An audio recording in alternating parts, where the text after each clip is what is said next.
Good morning students. Last మనం topic ఏం చెప్పుకున్నాం? ద్రవోద్గమం గురించి చెప్పుకుంటున్నాం కదా, నీటి స్థానాంతరం గురించి. ఓకేనా? ఆ ద్రవోద్గమనాన్ని వివరించడానికి 3 సిద్ధాంతాలు ఉన్నాయని చెప్పాను కదా. ఆ 3 సిద్ధాంతాలు ఏంటి? ఫస్ట్ది జీవద్రవ్య సిద్ధాంతము, వేరుపీడన సిద్ధాంతము, భౌతిక సిద్ధాంతము. ఇవి 3 కూడా ద్రవోద్గమం వివరించడానికి సిద్ధాంతాలు కదా. దీంట్లో నేను ఫస్ట్ సిద్ధాంతం గురించి చెప్పాను. ఏ సిద్ధాంతం గురించి? జీవద్రవ్య సిద్ధాంతం గురించి చెప్పాను అనమాట. జీవద్రవ్య సిద్ధాంతం అంటే ఏం చెప్పాను? సజీవ కణాల్లో వాటి చర్యల వలన నీరు అనేది ఊర్ధ్వ భాగాలకు ప్రసరణ జరుగుతుందని ఈ సిద్ధాంతం వివరిస్తుందని చెప్పాను అనమాట. ఓకేనా? ఇది జీవద్రవ్య సిద్ధాంతం అని చెప్పాను. ఈ సిద్ధాంతము మరలా 2 సిద్ధాంతాలను వివరిస్తుందని చెప్పాను. అదేంటి? ఒకటి రీలే పంపు సిద్ధాంతము, పల్సేషన్ సిద్ధాంతము. ఈ 2 సిద్ధాంతాల గురించి చెప్పాను. రీలేస్ పంపు సిద్ధాంతాన్ని ప్రతిపాదించిన శాస్త్రవేత్త గోల్డ్లౌస్కీ, పల్సేషన్ సిద్ధాంతాన్ని ప్రతిపాదించిన శాస్త్రవేత్త ఏమో జగదీష్ చంద్రబోస్ అనే భారతీయ శాస్త్రవేత్త అనే ఈ 2 సిద్ధాంతాల గురించి చెప్పాను అనమాట. నెక్స్ట్ ద్రవోద్గమనాన్ని వివరించడానికి 2వ సిద్ధాంతం ఉంది కదా. సిద్ధాంతం ఏంటి? వేరుపీడన సిద్ధాంతం.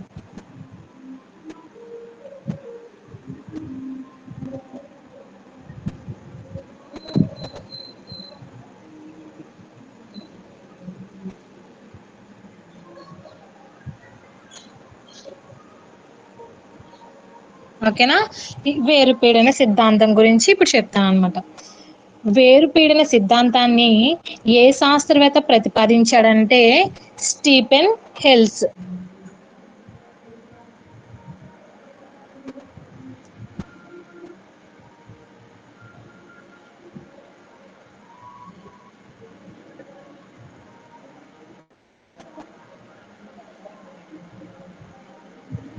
ఓకేనమ్మా? స్టీఫెన్ హెల్స్ అనే శాస్త్రవేత్త వేరుపీడన సిద్ధాంతాన్ని ప్రతిపాదించాడు అనమాట.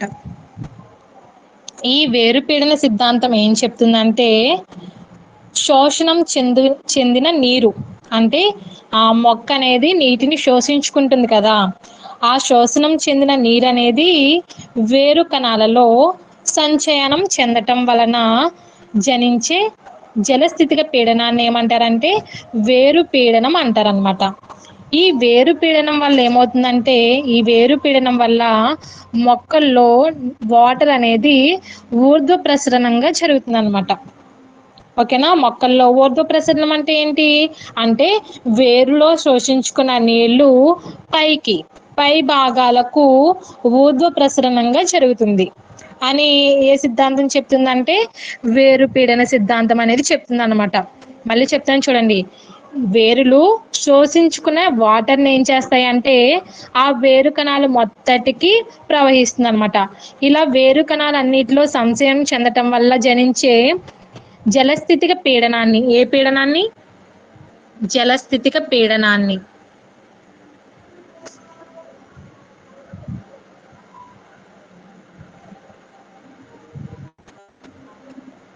ఓకేనా? జలస్థితిక పీడనాన్ని ఏమంటారంటే వేరు పీడనము అంటారనమాట. ఈ వేరు పీడనం ఉనికిని బలపరచడానికి 2 దృగ్విషయాలు అనేవి ఉన్నాయి. ఈ వేరు పీడనం యొక్క ఉనికిని బలపరచడానికి ఉన్న దృగ్విషయాలు ఏంటంటే చూడండి, నేను బోర్డు పైన రాస్తున్నాను.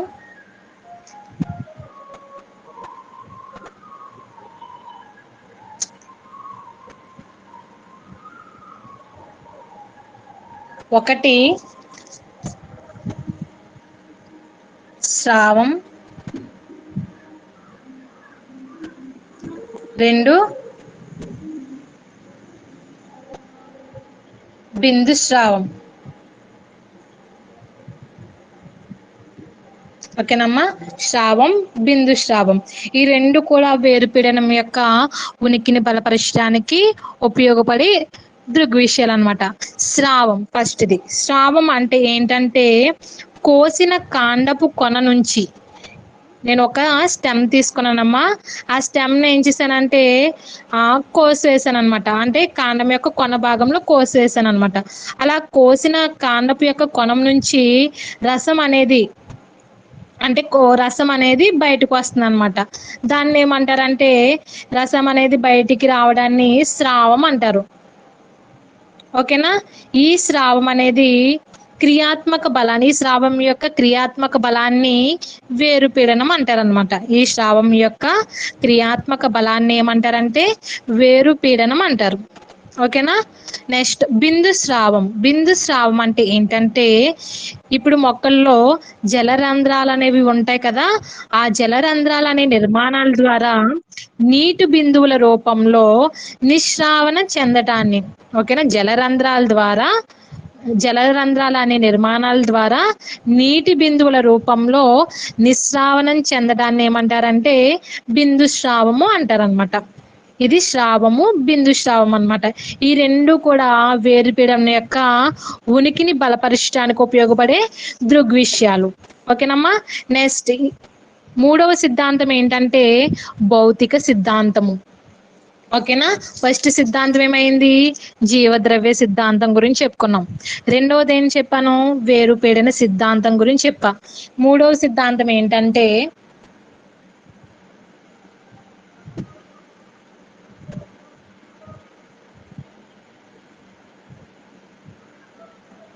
భౌతిక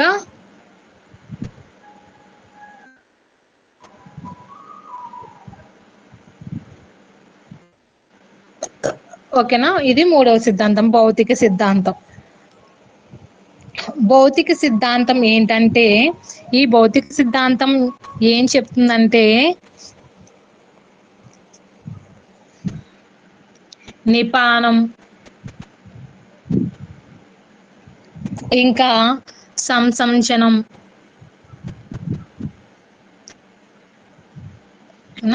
నిపానం, సంసంజనం, అలాగే కేశికా క్రియ, తలతన్యత వంటి భౌతిక శక్తుల ఆధారంగా ద్రవోద్గమం జరుగుతుందని ఈ సిద్ధాంతకర్తలు ప్రతిపాదించారనమాట. ఓకేనా. భౌతిక సిద్ధాంతం ఏం చెప్తుంది, నిపానం ద్వారా కానీ, సంసంజన, అలాగే కేశికా క్రియ, తలతన్యత, ఇటువంటి భౌతిక శక్తుల ఆధారంగా ద్రవోద్గమం జరుగుతుందని ఈ సిద్ధాంతకర్తలు ప్రతిపాదించారు. ఈ భౌతిక శక్తి యొక్క రకాన్ని బట్టి అనేక రకాల భౌతిక సిద్ధాంతాలను ప్రతిపాదించారు. ఓకేనా. ఆ భౌతిక సిద్ధాంతాలు ఎన్ని రకాలంటే 4. అవి 4 ఏంటంటే ఫస్ట్ కేశికా క్రియ సిద్ధాంతము, రెండవది ఏంటంటే నిపాన క్రియ సిద్ధాంతము, మూడవది ఏంటంటే వాతావరణ పీడన సిద్ధాంతము, నాలుగవది ఏంటంటే సంసంజన తన్యత సిద్ధాంతము. చూడండి బోర్డు పైన రాస్తున్నాను 1 by 1.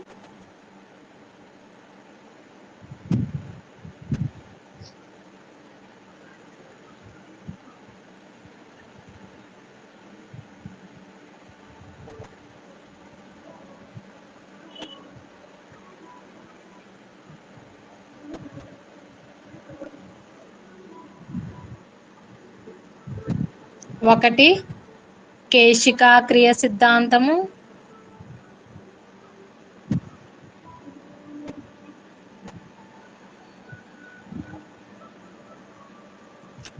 రెండవది నిపాన క్రియ సిద్ధాంతము,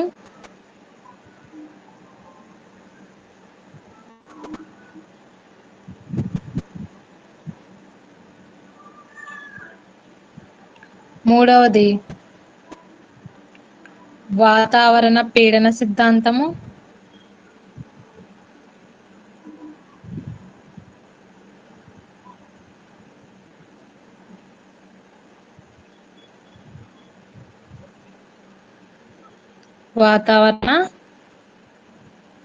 సిద్ధాంతము, నాలుగవది ఏంటంటే సంసంజన తన్యత సిద్ధాంతము.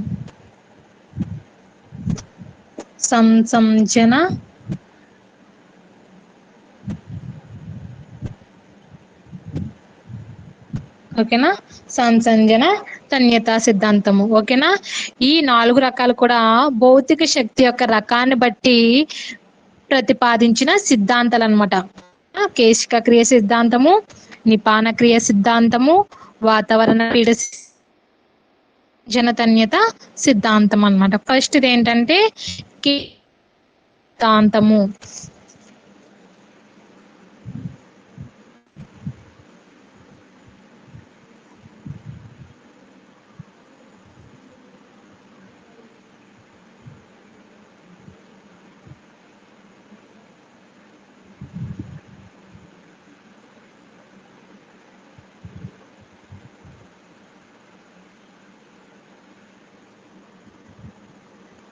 ఏంటి ఫస్ట్ దే సిద్ధాంతం అమ్మా? ప్రశాంతి. కేశిక క్రియా సిద్ధాంతం.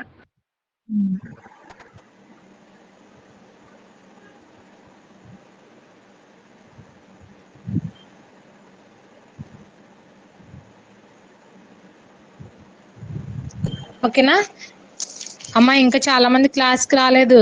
యాడ్ అవ్వమని చెప్పండి క్లాసెస్కి. అలా అన్ననే అందరూ బయట. ఓకేనా? కేశిక క్రియ సిద్ధాంతము. ఈ కేశిక క్రియ సిద్ధాంతాన్ని ప్రతిపాదించిన శాస్త్రవేత్త ఎవరమ్మా? బోయిమ్.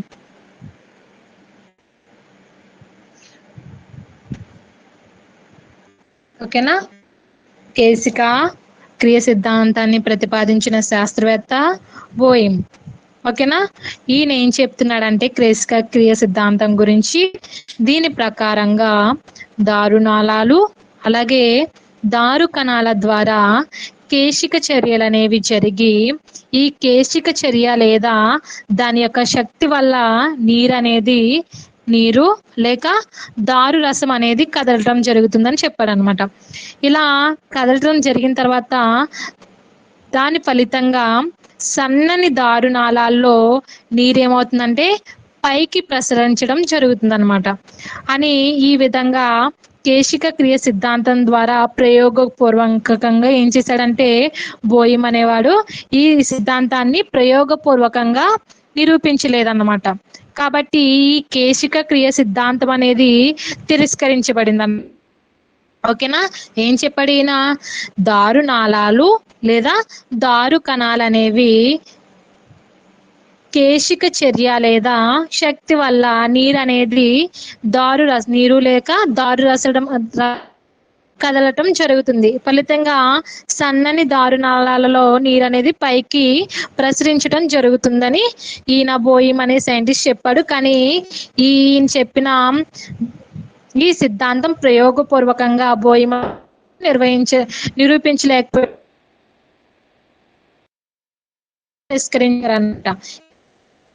క్రియ సిద్ధాంతము. నెక్స్ట్ సిద్ధాంతం ఏంటంటే నిపాన.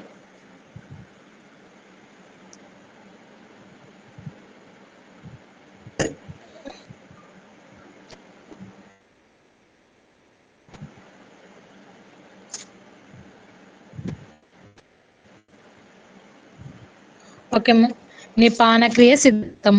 ఈ నిపాన క్రియ సిద్ధాంతాన్ని ప్రతిపాదించిన వాళ్ళు ఎవరంటే అంగర్, UNGER.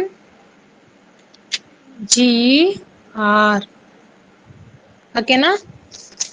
ఈ సిద్ధాంతాన్ని ప్రతిపాదించింది అంగర్. ఈయన ఏం చెప్పాడంటే దారునాళాలు దారు కణ కుడ్యాల ద్వారా నీరు అనేది జరుగుతుందని యంగర్ అనే సైంటిస్ట్ చెప్పాడు అనమాట. దారునాళాలు అలాగే దారు కణాలు అనేవి కుడ్యాల ద్వారా నీరు అనేది ఊర్ధ్వచలనం జరుగుతుందని ఈ నిపాన క్రియ సిద్ధాంతం చెప్తుంది.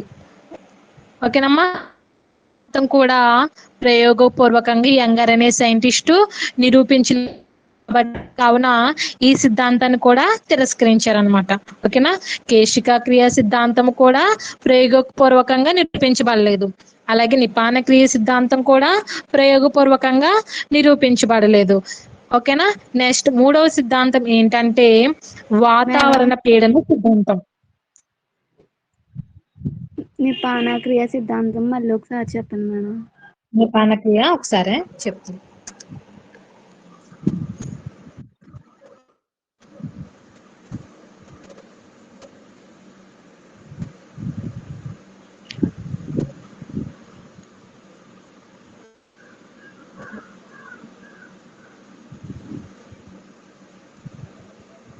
ఓకేనా? నిపాన క్రియ సిద్ధాంతం కదా చెప్పమన్నారు. చూడండి, ఈ ఈ నిపాన క్రియ సిద్ధాంతాన్ని ఏ సైంటిస్ట్ ప్రతిపాదించాడు? అంగర్, యుఎన్ జిఆర్. ఈయన ఏం చెప్పాడంటే దారునాళాలు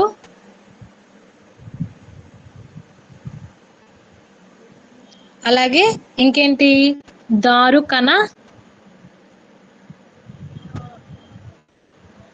కణాలు, ఈ దారునాళాలు లేదా దారు కణాల కుడ్యాల ద్వారా, ఈ రెండిటి యొక్క కణాల కుడ్యాల ద్వారా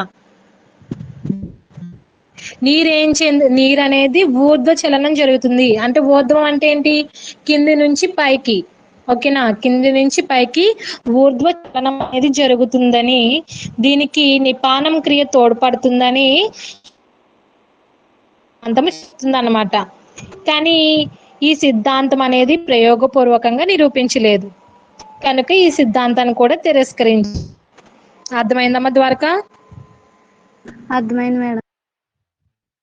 నెక్స్ట్ మూడవ సిద్ధాంతం ఏంటంటే వాతావరణ పీడన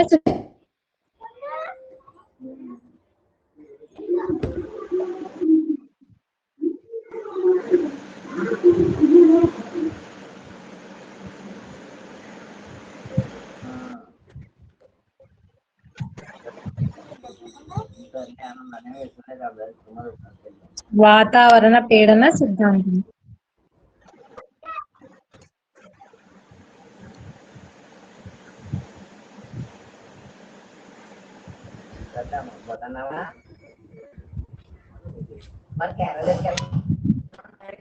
వాతావరణ పీడన సిద్ధాంతం. అమ్మ రామలక్ష్మి మైక్ ఆఫ్ చేసేయమ్మా.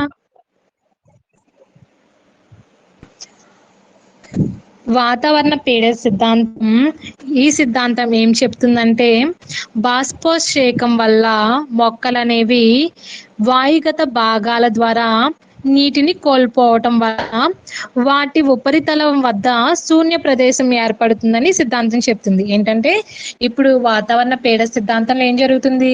మొక్కలు బాష్పోత్సేక ప్రక్రియను జరుపుకుంటాయి కదా. ఈ బాష్పోత్సేకం వల్ల ఏమవుతుందంటే మొక్కల యొక్క వాయుగత భాగాలు నీటిని కోల్పోవడం వల్ల వాటి యొక్క ఉపరితలం వద్ద ఒక శూన్య ప్రదేశం ఏర్పడుతుంది అన్నమాట. ఈ శూన్య ప్రదేశం ఏర్పడుతుంది కదా, ఈ శూన్య ప్రదేశాన్ని భర్తీ చేయడానికి నీరు అనేది ద్రవోద్గమ క్రియ ద్వారా ఊర్ధ్వ భాగాల ద్వారా చలిస్తుందని ఈ సిద్ధాంతం చెప్తుంది. ఓకే, మళ్ళీ చెప్తున్నాను చూడండి. వాతావరణ పీడన సిద్ధాంతం ఏం చెప్తుందంటే ఇప్పుడు మొక్కలు బాష్పోత్సేక ప్రక్రియను జరుపుకుంటాయి కదా. ఈ బాష్పోత్సేకం వల్ల మొక్కలు అనేవి నీరును కోల్పోవడం జరుగుతుంది కదా. ఈ బాష్పోత్సేకం వల్ల మొక్కల యొక్క ఈ వాయుగత భాగాలు అనేవి నీటిని కోల్పోతాయి అన్నమాట. ఇలా నీటిని కోల్పోవటం వల్ల ఆ వాయుగత భాగాల్లో వాటి యొక్క ఉపరితలం వద్ద శూన్య ప్రదేశం అనేది ఏర్పడుతుంది. ఎక్కడైతే ఇప్పుడు ఈ శూన్య ప్రదేశం ఏర్పడుతుందో ఆ శూన్య ప్రదేశాన్ని భర్తీ చేయడానికి నీరు అనేది ద్రవోద్గమ క్రియ ద్వారా ఊర్ధ్వ భాగాల ద్వారా చలిస్తుందని ఈ వాతావరణ పీడన సిద్ధాంతం అనేది చెప్తుందన్నమాట. ఓకేనమ్మా, ఇది వాతావరణ పీడన సిద్ధాంతము. నాలుగవ సిద్ధాంతం ఏంటంటే సంసంజన తన్యత సిద్ధాంతము.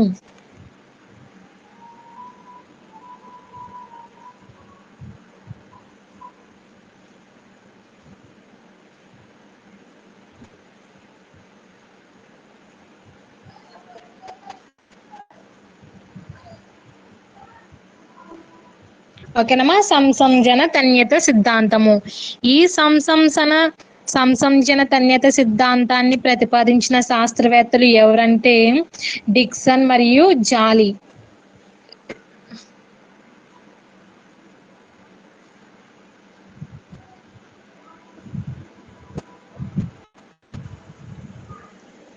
ఓకేనమ్మా, డిక్సన్ మరియు జాలీ. ఇప్పుడు పై మూడు సిద్ధాంతాలు కూడా అంతగా ప్రయోగపూర్వకంగా నిరూపించలేకపోయారు కాబట్టి ఆ మూడు సిద్ధాంతాలు కూడా తిరస్కరించబడ్డాయి. కానీ ఏదైతే ఈ నాలుగవ సిద్ధాంతం ఉందో సంసంజన తన్యత సిద్ధాంతము, ఈ సిద్ధాంతాన్ని ఎక్కువ మంది ఆమోదించారనమాట. ఎందుకు ఆమోదించారనేది ఈ సిద్ధాంతం గురించి నేను ఇప్పుడు చెప్తాను అనమాట. ఓకేనా, ఈ సిద్ధాంతాన్ని డిక్సన్ మరియు జాలీలు ప్రతిపాదించారు. ఈ సిద్ధాంతాన్ని ఎక్కువ మంది ఆమోదించారు. ఈ సిద్ధాంతము 3 విషయాలపైన ఆధారపడి ఉంటుందన్నమాట. ఈ సంహిత సిద్ధాంతం అనేది 3 విషయాలపైన ఆధారపడి ఉంటుంది. ఆ 3 విషయాలు ఏంటంటే నేను ఒక్కొక్కటి బోర్డు పైన రాస్తాను చూడండి.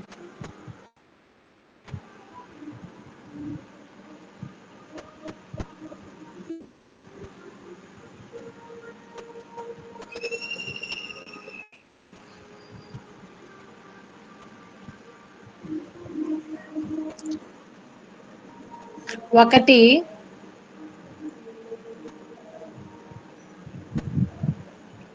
నీటి అణువుల సంసంచనం.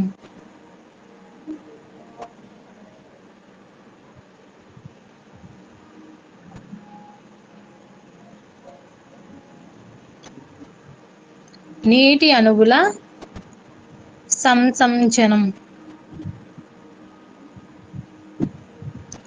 ఓకేనా? అసంసంచనం. సంసంచనం, అసంజనం. రెండవది ఏంటంటే నిరంతరాయత.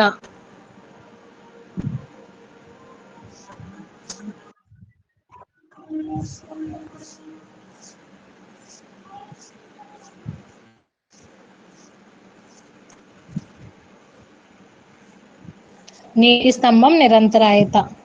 మూడవది ఏంటంటే బాష్పోత్సేకం యొక్క ఆకర్షణ.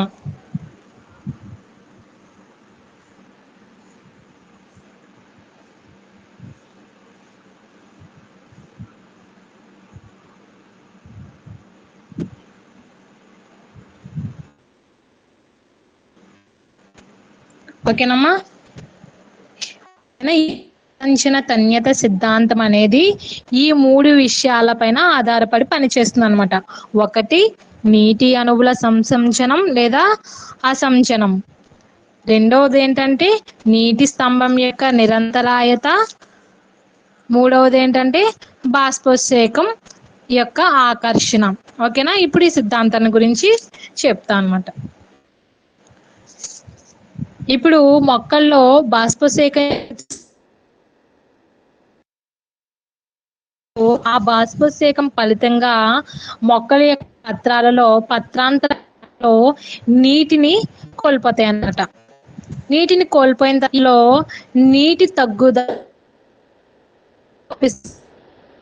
యొక్క తగ్గుదల అనే నీరు అనేది లోపిస్తుంది అనమాట. ఈ కణాల్లో నీటి తగ్గుదల అనేది జరిగిన తర్వాత ఈ నీరు అనేది తగ్గుదల జరిగిన ఇది ద్రవాభిసరణ సక్మాన్ని తగ్గిస్తుంది. మొక్కల యొక్క పత్రాంతర కణాల్లో నీటి తగ్గుతుంది. దీని ఫలితంగా ఏమో అధిక నీటి సక్మం గల ప్రక్క కణ అంటే ఆ పత్రంలో నీటి శాఖం తగ్గిపోతుంది కదా. ఎక్కడైతే నీరు ఎక్కువగా ఉంటుందో అధికంగా ఉంటుందో ఆ అధిక నీటి సక్మం గల ప్రక్క కణాల నుండి నీరు అనేది పత్రాంతర కణాల్లోకి చేరుతుంది అనమాట. అలా పత్రాంతర కణాల్లోకి చేరిన తర్వాత ఏమవుతుందంటే ఈ విధమైన నీటి సక్మత ప్రవణత పత్రాలలో దారు మూలకాలకు విస్తరించి దారువులో ఏం జరుగుతుందంటే తన్యతను కలిగిస్తుంది అనమాట. ఇలా తన్యతను కలిగించిన తర్వాత చివరకు కాండం ద్వారా వేరులోనికి వ్యాపిస్తుంది. కాండం ద్వారా వేరులోనికి వ్యాపిస్తుంది అనమాట. తన్యత వల్ల అంటే బాష్పోత్సేక కారణంగా నీరు అనేది ఒక నిరంతరమైన స్తంభం రూపంలోకి పైకి ఉద్గమిస్తుంది. నేను ఒక డయాగ్రామ్ వేస్తాను చూడండి. డయాగ్రామ్ వేసి మీకు అర్థమవుతుంది. డయాగ్రామ్ వేసి ఎక్స్ప్లెయిన్ చేస్తాను.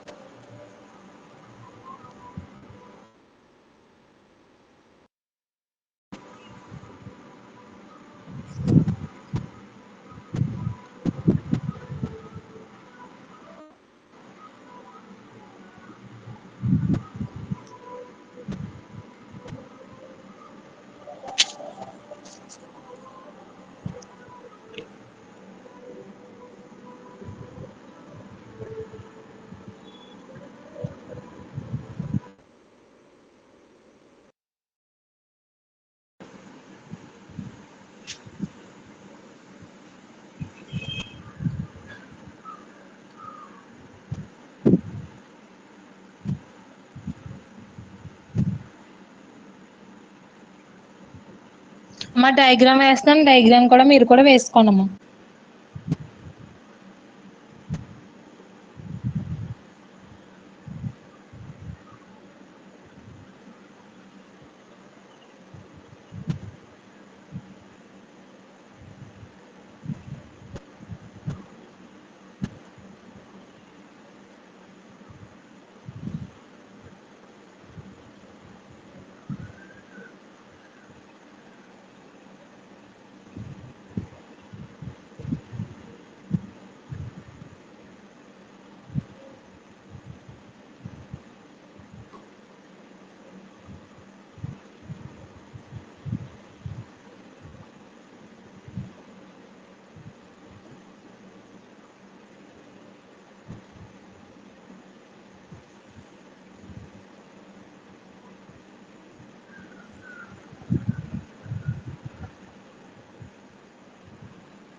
మనకి బోర్డు చిన్నది కాబట్టి సరిపోదు, నేను ఏదో రఫ్ డయాగ్రామ్ వేసాను, మీరు కూడా రఫ్ డయాగ్రామ్ వేసుకోండి.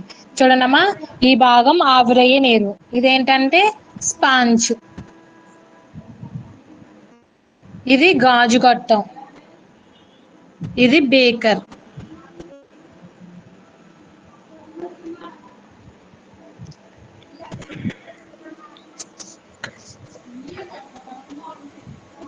అమ్మాయిలు Prashanti,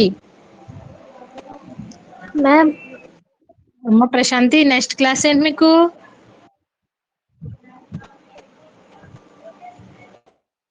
chemistry madam. Okay okay, ఈ డయాగ్రామ్ వేసుకున్నారా? వేసుకున్నాం మేడం. ఓకే, డ్రాగా వేసుకోండి. మళ్ళీ మీరు నెక్స్ట్ క్లాస్కి వెళ్ళాలి కదా, రేపటి క్లాస్లో ఈ క్లాస్ని చెప్తాను, ఓకేనా? ఓకే. ఓకేనమ్మా, ఇంక ఎగ్జిట్ అయిపోండి.